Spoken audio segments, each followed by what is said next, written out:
He was good looking, he was muscular, he was fast. You gotta put the whole hip into it and snap it. He was the first Asian actor to be put center stage and allowed to be the hero that triumphs at the end. I think that Bruce really started something.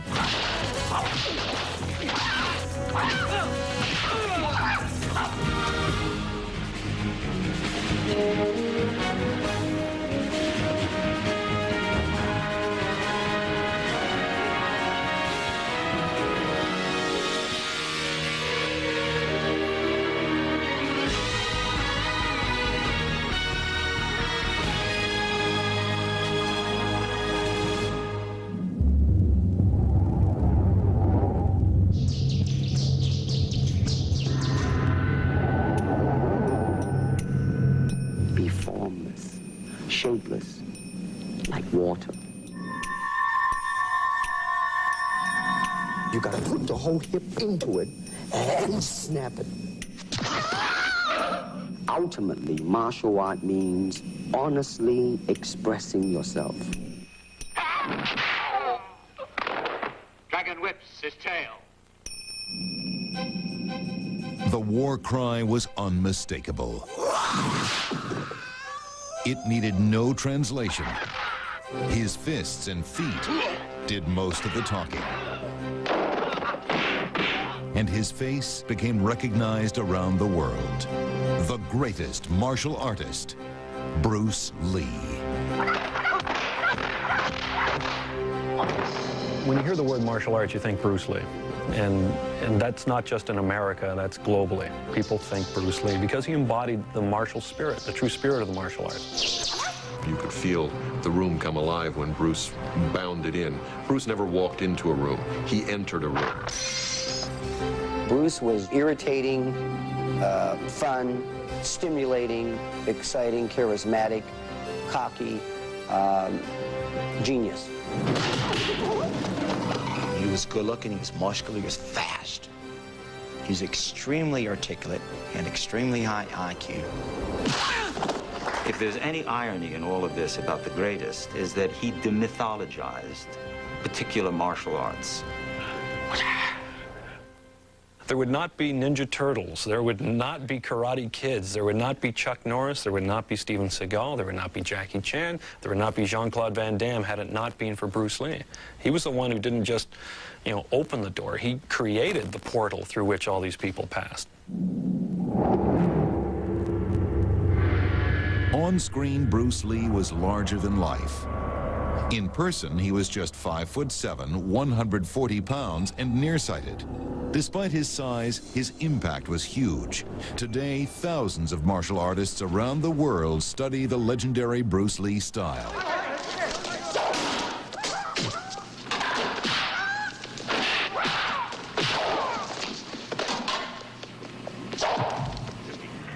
The camera loved Bruce Lee, and Bruce Lee loved being in front of the camera. So much so that he used the first generation of home video to shoot these black and white tapes of his backyard training sessions. They show off the speed, power, and agility that made him a supreme martial artist.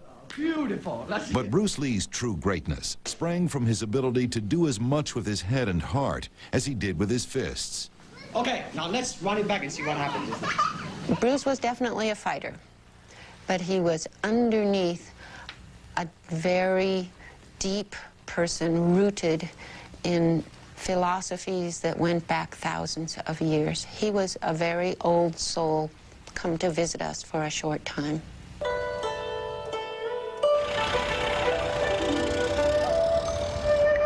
San Francisco, 1940. It was the year of the dragon. In a Chinatown hospital on November 27th, a healthy baby boy was born.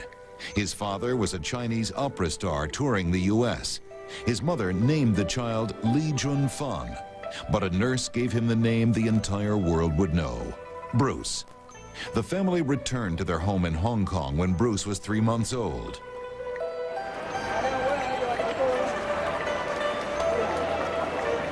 The third of 5 children, Bruce grew up in a theatrical family. so it's not surprising that he was a natural as a child actor. Bruce Lee appeared in 20 Chinese movies before he turned 18. His screen name was Li Su Lung, which translated means the Little Dragon. The Bruce Lee style was apparent at an early age. What are you doing here?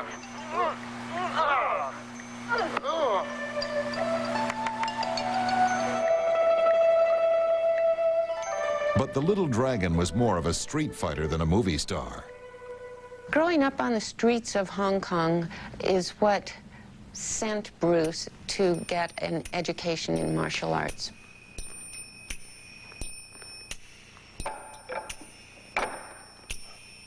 Bruce studied a style of martial art called Wing Chun. The arduous training practiced against a wooden dummy taught the basics. Bruce would drill until his arms were bruised. And he really poured himself into that, and his very early disciplined training took place in those 5 years between the ages of 13 and 18, when he studied and got the root of his martial art training. Bruce Lee had just one real martial arts teacher, Yip Man. The most important thing he taught Bruce was the traditional code of secrecy, to never teach the martial arts to non-Chinese. And that was the way it was for thousands of years. You know, he did not teach the guailo, you know, the foreign devil, our self-defense techniques. But there was a side to Bruce that would lead him into trouble. He was more interested in throwing punches than hitting the books. Bruce, I think he would describe himself as grown-up street fighting. I think it was not until he came to the United States that he actually became serious about his studying. He was not a real good and serious student in school in Hong Kong. Bruce was always one to never say no to a fight. If someone asked him to fight, you didn't have to ask him twice. Bruce was a natural competitor who never did anything part way. When he took up dance, it wasn't enough to be a good dancer. Bruce wanted to be the best. His competitive nature paid off. Bruce was the Hong Kong Cha-Cha champion of 1958. These never-before-seen home movies reveal a rarely seen side of the Little Dragon, Bruce Lee, the dancer.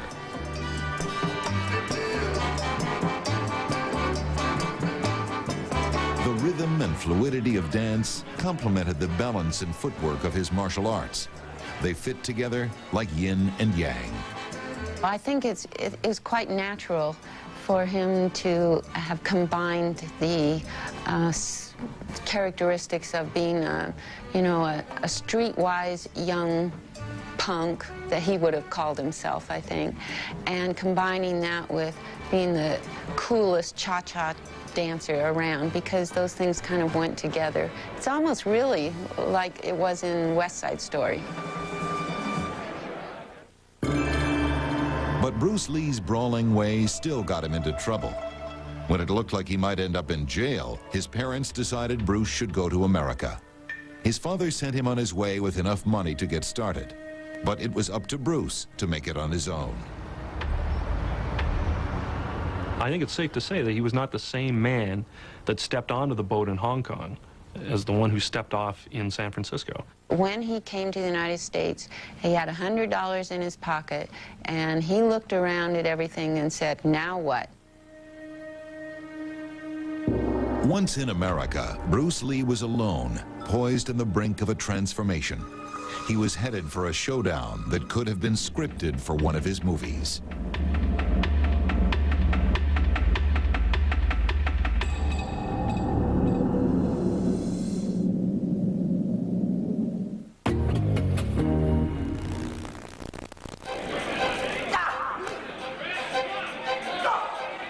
The Western concept of martial arts in the early 60s was limited mostly to karate and judo, the fighting techniques servicemen brought home with them.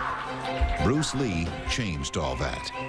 The Chinese tradition of keeping martial arts secret was about to be smashed. In the next 10 years, the Little Dragon would do more to popularize martial arts than any other person alive. But before he could do that, Bruce Lee changed himself. There occurred a pivotal point in Bruce's life between his street fighting days in Hong Kong and his scholastic days at the University of Washington. Somehow, between the years 1958 and 1960, a metamorphosis took place. And probably a lot of it had to do with the fact that Bruce Lee was on his own. In 1959, Bruce Lee went to stay with a friend of the family in Seattle, Washington. He lived by himself above the restaurant where he worked. Bruce wasn't cut out to be a waiter, so he turned to what he knew best and began to teach Kung Fu. It marked the deliverance of Bruce Lee's martial arts to the West.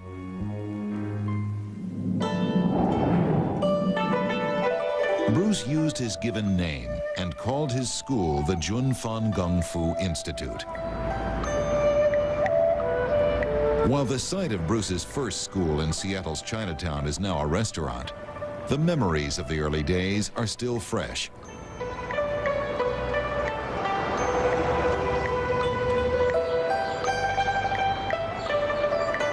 Bruce Lee saw no race or creed and continued to teach whomever he pleased.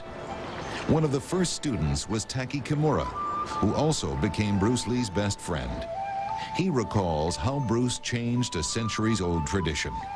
He didn't want to adhere to the barriers that were there for centuries, and he felt that in teaching, he didn't say, well, if you're black or if you're yellow or white or whatever, I mean, I'm not going to teach you. He looked at your character and he said, if you show the genuineness, he's going to teach you. Bruce Lee's Kung Fu classes grew. One student, Linda Emery, had been a cheerleader at a Seattle high school. She joined the class to learn Kung Fu and to be near Bruce. And so he was demonstrating on me, and he threw me down to the ground, gently, of course. And so as he was showing the others how to do this, he said to me quietly, "Would you like to go to the Space Needle for dinner?" And I said, "All of us go to the Space Needle?" And he said, "No, just you." And I was like, and so I guess that was at the first time that we actually went out alone together. Linda and Bruce dated and fell in love. They prepared to take the next step, but in the early 60s, interracial marriages in America were not easily accepted. Bruce and I, when we decided we would get married, had decided not to tell my family. Very unwise and immature, but I was 19, you know, and but my family would have objected to me marrying a non-Caucasian person, and they had my best interest at heart. They didn't want me to go into a situation that would lead to heartache and struggle, and however, I was 19 and I knew better. And so Bruce and I had decided we would get married and run away and then tell them all later. The couple applied for a marriage license, but their secret was out when the local paper printed the names of people who wanted to get married. So my mother came to the place where I was working and she said she needed to talk to me, that my Aunt Sally had called and said that my name was in the paper. And oh my goodness, it hit the fan. It sure did. Today, Linda recalls the fear and prejudice they had to overcome. Her family needed time to adjust to the idea of an interracial marriage. With my mother's blessing, we did get married, and we got married in a church, and my mother and grandmother were there, as was Taki Kimura as the best man. Bruce and Linda moved to Oakland, California, where Bruce opened the second branch of the Jun Fan Kung Fu Institute. Bruce Lee's rebellious nature was about to catch up with him. Bruce's attitude toward teaching whoever wanted to learn, particularly Caucasians, angered many of the elders in the Chinese community, with the result that when he was teaching in Oakland, they sent a challenge. It was a scene that could have been written for the movies. Members of a San Francisco Kung Fu school confronted Bruce with an ultimatum: stop teaching non-Chinese and close his school, or fight their top martial arts expert. Bruce Lee never walked away from a challenge. I was present at that fight, and in fact I was 8 months pregnant at the time with Brandon, and I never had a moment's fear myself because I had such confidence in Bruce's ability. Bruce was so confident in his technique that the thought of a fight going more than 10 seconds never entered his mind. The two battled for 3 exhausting minutes. Bruce emerged victorious, but he was drained, both physically and mentally. Bruce was so despondent and so disappointed in his performance. And actually, this was a real turning point in his life and in his martial art development, because he realized that maybe he didn't have the tools to take somebody down instantly, and that he wasn't in good enough aerobic shape, physical shape, to do this without getting winded. To increase his stamina, Bruce trained like a man possessed. He was driven by the specter of the challenge. And so from that point on, he applied himself completely, 200%, to the mission of refining his martial arts skills, and thus began the development of his way of martial arts, which he called Jeet Kune Do.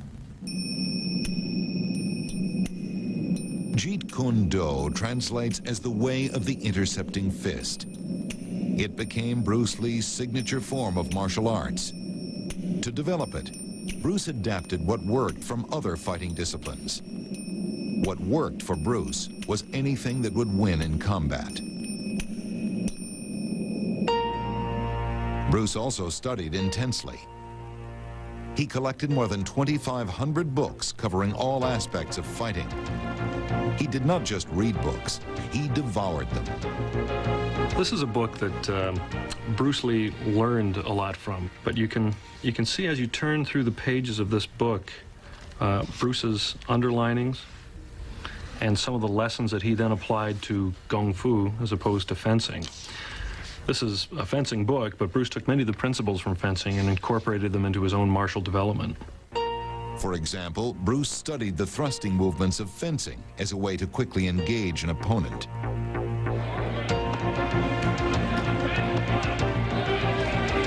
The results of all his studying and training would soon pay off. Bruce demonstrated his martial arts skills at karate tournaments. He wowed audiences by doing push-ups with just 2 fingers. To demonstrate how much power he could generate with just a short thrust of his fist, Bruce showed off what he called his 1-inch punch.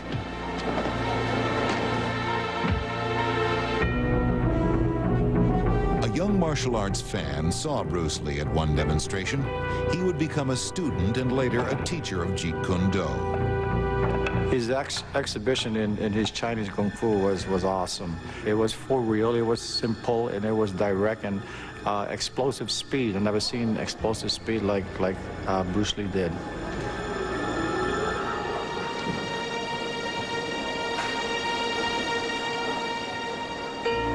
A television producer searching for an actor to play the part of Charlie Chan's #1 son saw a film of Bruce Lee's exhibition.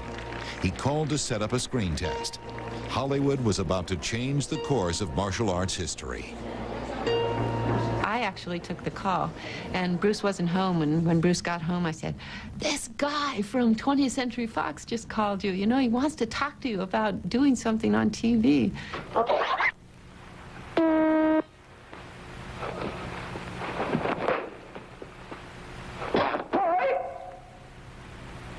Test X1. Take one, Steve. Now, Bruce, just look right into the camera lens right here and tell us your name, your age, and where you were born. My last name is Lee, Bruce Lee. I was born in San Francisco in 1940. I'm 24 right now. And you worked... When I see Bruce in that original screen test, what goes through my mind is remembering how he was apprehensive. Now look over to me, Bruce, as we talk. I understand you just had a baby boy? Yeah. And you've lost a little sleep over it, have you? 3 nights. He had not been before a camera for many, many years, had never planned to go before a camera again. That was not part of his planned future at that point. And here he was now in Hollywood doing screen tests. There is the finger jab, there is the punch, there is the back fist, and then low. Of course, then they use leg, straight at the groin, or come up. Or, if I can back up a little bit, they start back from here, and then come back. All right. He's kind of worried. He has nothing to worry about. Number one son never happened, but that wasn't the end of Bruce Lee's Hollywood career. When the cast was chosen for a new TV show called The Green Hornet, Bruce Lee was introduced as the quick-footed sidekick, Kato. Well, I'll say it the Chinese way. 多謝晒. Thank you very much. Bruce Lee started a boom in martial arts. It marked the end of his plan to open a chain of kung fu schools and set him on the path to martial arts superstardom.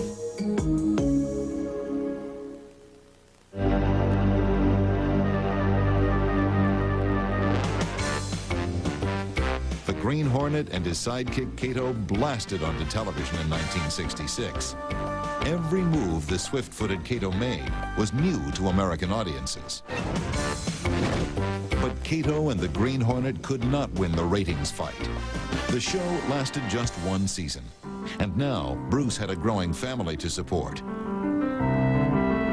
Brandon was born in 1965 and was the light of his life.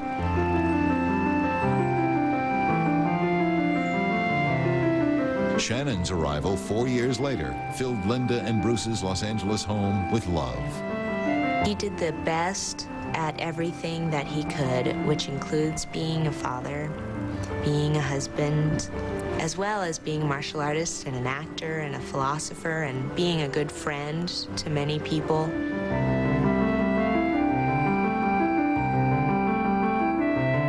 To make ends meet, Bruce returned to teaching Jeet Kune Do. Only now, his students were Hollywood stars like James Coburn. Beautiful. That's it. Bruce videotaped lessons to teach Coburn the ways of Jeet Kune Do. At the same time, Bruce was learning how to choreograph fights for the camera.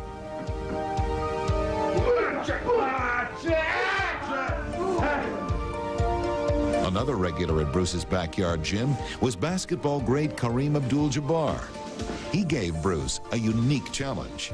I certainly tested him. My reach was a big problem for him. He liked problems like that because most people didn't test him.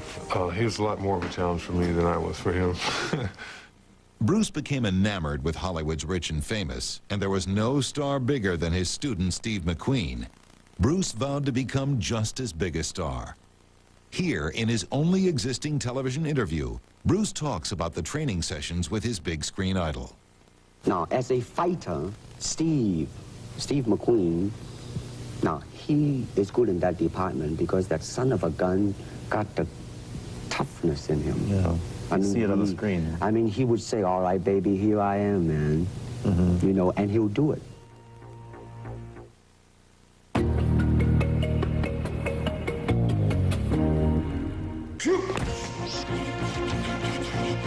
With all his expertise, the one thing Bruce Lee never did was compete. But he did teach the greatest competitors. Joe Louis was the top karate champ when he trained with Bruce Lee. I was a student of his. There are a number of people, very famous fighters, who won't admit that Bruce actually trained them. After he trained with the Little Dragon, Joe went on to win an unheard of 11 consecutive grand championships. Who is the greatest martial artist? I always fire it back at somebody and say, well, who do you think it is? Because no one comes up with a name. Everybody wants to say, well, it wasn't Bruce. He never fought. Well, what did he do? Well, if it wasn't Bruce, then who do you offer as a top candidate if it wasn't Bruce? I don't think there's a better candidate than Bruce.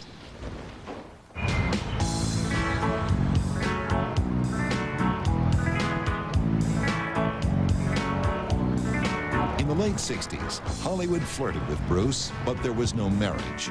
He worked with Dean Martin as a fight choreographer in The Wrecking Crew and appeared in the movie Marlowe with James Garner. Bruce developed a script for a film to be called The Silent Flute and scouted locations in India with James Coburn. And he had a lead role in the pilot episode of the TV series Longstreet opposite James Franciscus. Bruce essentially played himself, teaching the essence of Jeet Kune Do. This is what it is, okay? I said, empty your mind. Be formless, shapeless, like water. Now, you put water into a cup, it becomes the cup. You put water into a bottle, it becomes the bottle. You put it in a teapot, it becomes the teapot. Now, water can flow, or it can crash. Be water, my friend. But despite his modest success, Hollywood still would not invest in a Chinese star. The lead role in the TV show Kung Fu, a series Bruce helped develop, went to a Caucasian, David Carradine. They were afraid that a Chinese star would not be bankable in Hollywood. He decided if he could not get into Hollywood through the front door, he was going to go around the back and come in the side door. And that is exactly what he did.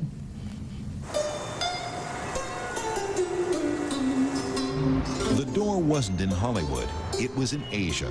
While The Green Hornet was just a memory in the States, it was a huge hit in Hong Kong. Only there it was called The Kato Show. When Bruce took Brandon to visit his family in Hong Kong, he was surprised to be recognized everywhere he went. Bruce Lee's star status was rising. The Asian movie industry quickly saw his potential. So Bruce turned his back on Hollywood and signed a two-picture deal for $15,000 with a Hong Kong movie company. The first film was Fists of Fury.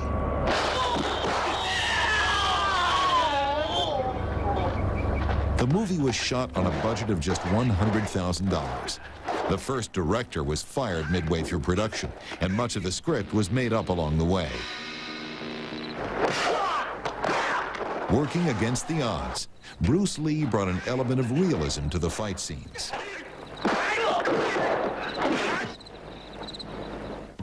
At the Hong Kong premiere, Bruce and Linda sat in the back of the theater, nervously awaiting the reaction of normally vocal movie fans. So the movie was over. It was stone quiet. Nothing for about 10, 15 seconds, seemed like forever. And then cheers erupted in the audience. People stood up. They turned to find where Bruce was in the audience, applauding him, cheering. It was the most thrilling moment of his career. The world was about to get a taste of Bruce Lee's greatness. The little dragon would conquer Hong Kong and then take on Hollywood. Bruce Lee struck a chord that rang true with millions of Chinese movie fans, and Fists of Fury smashed every box office record in Hong Kong. Bruce had become a martial arts superstar. Bruce in Hong Kong, it's tough to envision now, but then he was the equivalent of a Michael Jackson times 10. Bruce was so massive, that he could not leave his house. Young Chinese males particularly just looked up to him as being the guy. Again, for the same element. He was cool, he was well-built, he was good-looking, he was a terrific martial artist, he was successful, he was everything that, every young male aspires to be. The word superstar really turned me off, and I'll tell you why. Because the word star, man, is an illusion. It's something what the public calls you. You should look upon oneself as an actor, man. I mean, you would be very pleased if somebody say, hey, man, you are a super actor. It is much better than, superstar. Now that they had a first-class star to bank on, the Hong Kong Film Company doubled the meager budget for Bruce's second movie, The Chinese Connection. What's not apparent on screen is that Bruce shot all the fight scenes in excruciating pain. He was tormented by a back injury he suffered lifting weights. What's ironic about that is that despite the fact he had this debilitating nerve problem with his lower back, he blossomed as a martial artist. He became a better martial artist after the back injury than he ever was before it. Doctors prescribed bed rest, so while Bruce couldn't train, he turned to writing. His philosophy of martial arts, the Tao of Jeet Kune Do, has been published in 9 languages. But Bruce willed himself to start training again. Ignoring doctors' orders, he went back to work. Bruce capitalized on his box office success and took near total control of his 3rd film, Return of the Dragon. Not only did he star, write, and direct, he choreographed all the fight scenes.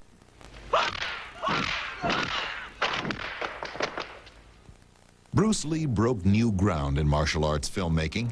For the location, he chose Italy. The film was the first Chinese movie ever shot in Europe. For the fight scenes, instead of actors or stuntmen, he cast real martial arts champions. Bob Wall played thugs in 3 Bruce Lee films.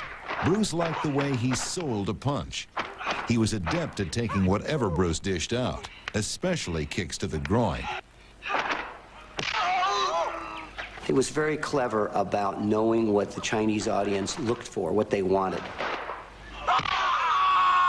The Chinese like to see him get kicked in the groin. They like that extra pain because they felt psychologically they'd been kicked in the groin for a lot of years. And so he really knew he was a psychological master of playing on those feelings, those maybe unspoken feelings that the Chinese people had.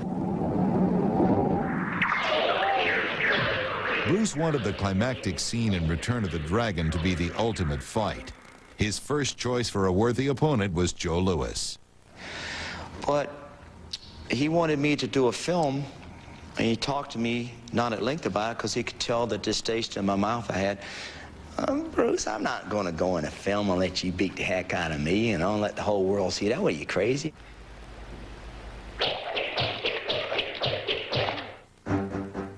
Joe missed an opportunity of a lifetime. Bruce turned to karate champ Chuck Norris for the Coliseum battle. The fight scene is lauded by fans as one of the best ever.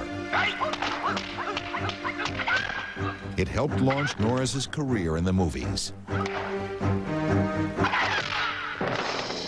Again, Return of the Dragon surpassed the record set by his previous 2 films.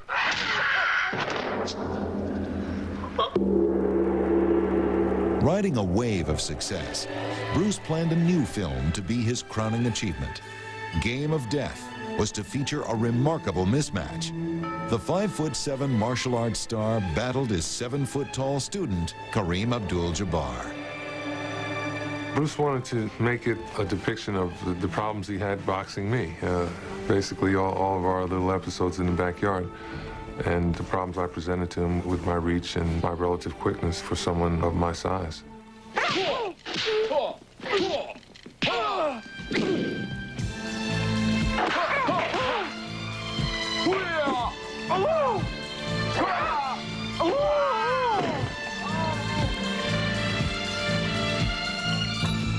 Game of Death was barely underway when Hollywood finally noticed Bruce Lee.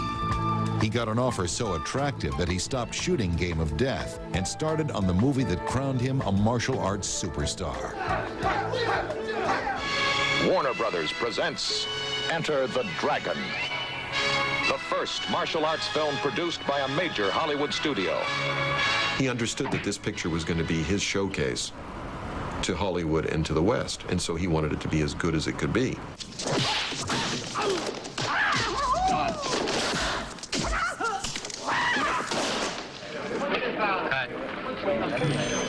Martial arts movies had never seen this level of production. The budget was 6 times that of Fists of Fury. But when the movie started shooting in Hong Kong, the Hollywood producers were confronted with a serious dilemma. Bruce was so nervous, he couldn't face the camera. The crew shot every scene they could without Bruce. Bruce was terribly nervous when we started filming. Very nervous. We were shooting for 2 weeks almost, and Bruce hadn't showed up yet.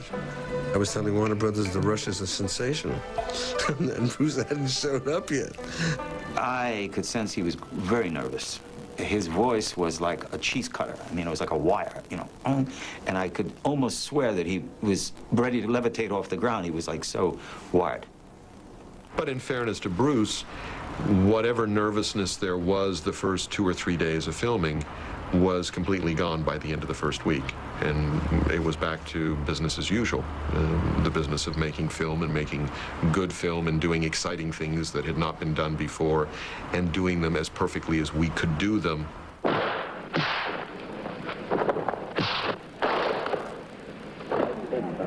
Bruce turned his nervousness into productive energy.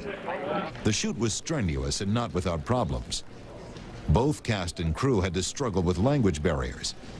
And much like a gunslinger in the Old West, Bruce faced real showdowns every day.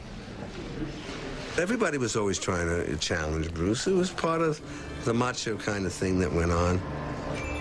Never one to back down, Bruce accepted one challenge from an actor on the set. It was a stupid kid who was saying something to him in Cantonese. And I think he said, well, why? The kid was sitting on, like, Simple Simon. I swear, he was sitting on a wall, you know? Like, and he said, well, why don't you come down, you know? And the kid did. All of a sudden, I could just see it in his eyes. I saw his eyes change, and he immediately went into too bad guy, and he kicked the shit out of this guy.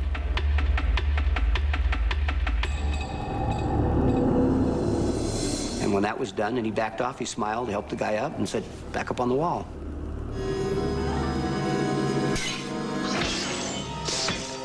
The film's climax was shot in a room filled with thousands of mirrors. The signature fight scene almost didn't happen because Bruce did not think it would work. Bruce did not want to do it. Bruce did not want to do it. And fought all of us on it. But once he got into it, like everything, Bruce, once he got it, he made it better. You know, that was the other part that makes him great. He took it, developed it, and made it better. And that's what was wonderful.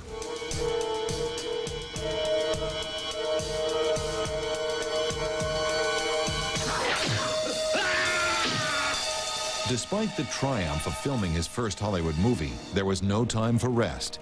In May of 1973, an exhausted Bruce Lee went straight to work dubbing the film's dialogue. It was hot in the studio, and he excused himself. Minutes later, a crew member found him passed out in a lavatory. Bruce came to, but then lost consciousness again and went into convulsions. They did call me from the hospital and say that Bruce had been taken into the hospital unconscious. Of course, we had no idea what in the world was the matter. So I rushed to the hospital, and Bruce was unconscious, and they didn't know what was wrong.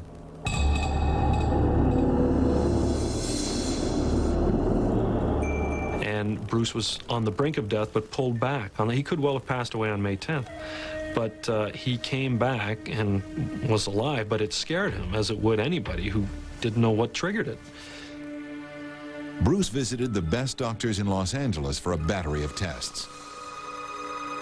The medical report from the doctors in the United States pronounced him in perfect health. And he was excited. He was the same old Bruce again. I mean, his color was coming back, and certainly he hadn't gained his weight back, but he said, doctors said, body of an 18-year-old.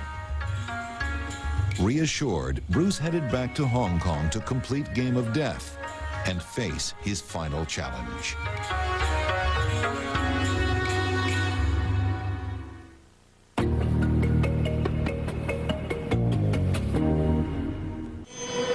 Two months after getting a clean bill of health, Bruce Lee returned to work on Game of Death. July 20th, 1973. Bruce faced a day full of meetings. That evening, Bruce went to the home of a friend to work on a script. Still complaining of a headache, he took some medication and lay down to rest. I think late in the evening, maybe about 10 o'clock or something, I got a phone call from Raymond saying Bruce had been taken to the hospital, and all he could say was something like the last time. And so I rushed over to the hospital, and Bruce was not there. Had not come in yet, and so hanging around the hospital, not knowing what's going on, and talking to the staff at the hospital. And I said, well, somebody called and said that Bruce was being brought to this hospital. And they said, oh, probably somebody playing a practical joke. And I thought, sure sounded like Raymond on the phone, you know. But anyway, I was kind of hoping, yeah, maybe it's not for sure. But then they did arrive, and Bruce was unconscious and was never conscious again.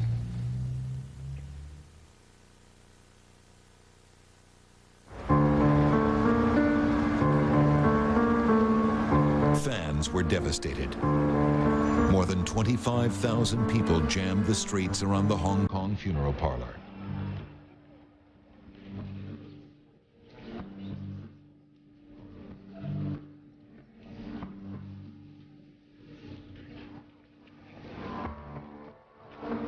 Two ceremonies were held. One was a viewing in Hong Kong.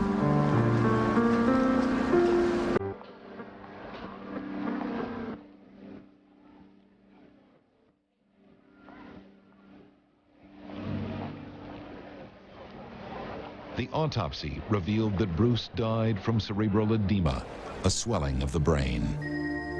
It was ruled to be a death that was caused by hypersensitivity to a medication that Bruce had been given for a headache. It's so extremely rare that this kind of thing happens. What it's like is an allergy to, say, penicillin. Bruce Lee's final resting place was Seattle, the city where he first taught his way of martial arts. The pallbearers were family, friends, and movie stars Steve McQueen and James Coburn.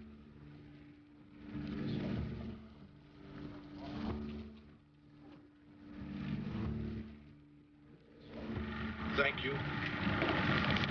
May peace be with you.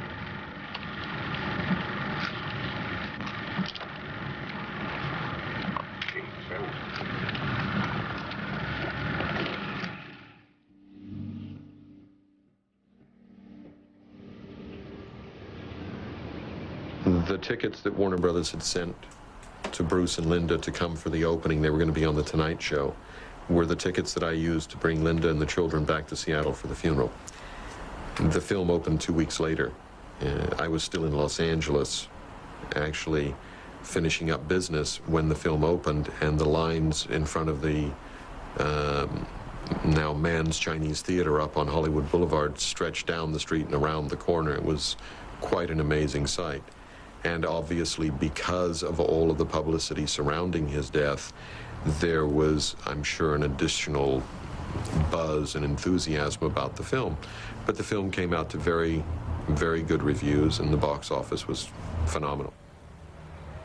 I did attend the premiere of Enter the Dragon, and the theater was decorated with Chinese dragons, and it was wonderful. And yes, it was very sad and very sweet, very rewarding.